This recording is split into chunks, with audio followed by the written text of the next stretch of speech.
Hello friends, কেমন আছো তোমরা সবাই? আশা করছি ভালোই আছো। আমি আজকে বানাচ্ছি কাতলা মাছ একটু অন্যরকমভাবে। তো তার আগে একটু মশলা ভেজে নিচ্ছি। এখানে দিয়ে দিচ্ছি বেশ অনেকটা পরিমাণে গোটা ধনিয়া আর সামান্য রাঁধুনি। একটু ভাজা ভাজা হয়ে গেছে, নামিয়ে নিয়েছি। এখন দিয়ে দিচ্ছি ওই কড়াতেই গোটা গরম মশলা আর বেশ অনেকটা পরিমাণে জিরে। এগুলো একটু ভাজা হয়ে গেলে এগুলোকে নামিয়ে নিচ্ছি। তো গরম মশলা আর জিরাটা দেখো একটু হাত দিয়ে নাড়াচাড়া করে ভাজা করে নামিয়ে নিলাম। এখন ওই কড়াতেই আমি দিয়ে দিচ্ছি সর্ষের তেল। তেলটা বেশ অনেকটা পরিমাণে গরম হয়ে গেছে। এখন দিয়ে দিচ্ছি নুন হলুদ মাখিয়ে রাখা যে মাছগুলো, সে মাছগুলো দিয়ে দিচ্ছি।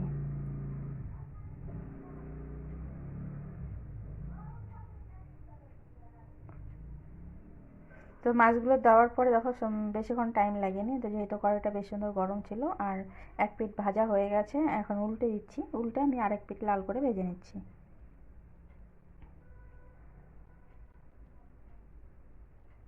মাছগুলো নামিয়ে নেব।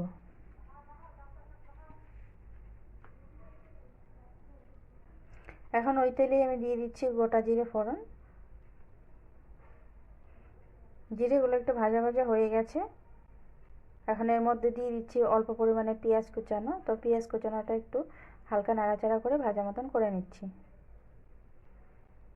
তো পেঁয়াজ কুচানোটা দেখো সুন্দর ভাজা ভাজা হয়ে গেছে।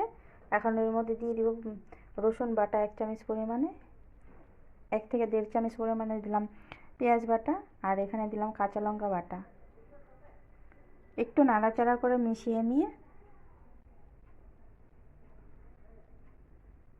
এখন এর মধ্যে দিয়ে দিচ্ছি বেশ অনেকটা পরিমাণে টমেটো বাটা, আর দিয়ে দিচ্ছি কাঁচা যে ধনিয়া পাতা আছে সেটা পেস্ট করে নিয়েছি, সেই ধনিয়া পাতাটা দিয়ে দিচ্ছি। দিয়ে বেশ সুন্দর করে নাড়াচাড়া করে দিয়ে দিলাম অল্প একটু পরিমাণে জল, যাতে নিচে থেকে লেগে না যায়। আর এখন দিয়ে দেবো এখানে গুঁড়ো মশলা। তো গুঁড়ো মশলার মধ্যে আমি এখানে নিয়েছি হলুদ গুঁড়ো, কালারের জন্য লঙ্কার গুঁড়ো, দিয়ে দেবো স্বাদ মতো চিনি, আর দিয়ে দিচ্ছি পরিমাণ মতো লবণ।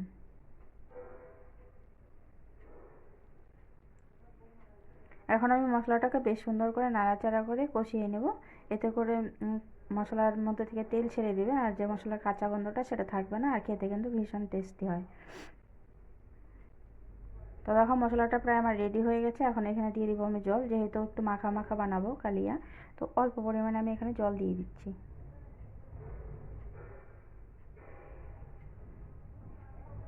জল দিয়ে এখন আমি দিয়ে দিচ্ছি মাছগুলো।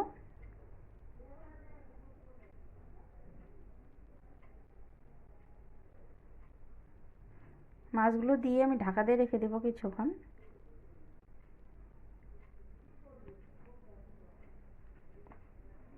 তো আমি কিছুক্ষণ ঢাকা দিয়ে রেখেছিলাম, আর ঝোলটা দেখো কত সুন্দর হয়েছে। একটু হালকা হাতে নাড়াচাড়া করে এখন এর মধ্যে আমি দিয়ে দিচ্ছি উপর থেকে কেটে রাখা বেশ অনেকটা পরিমাণে ধনিয়া পাতা, আর যে ভাজা মশলাটা আমি তৈরি করে রেখেছিলাম এখন এর উপর দিয়ে একটু নাড়াচাড়া করে আমি নামিয়ে নেব।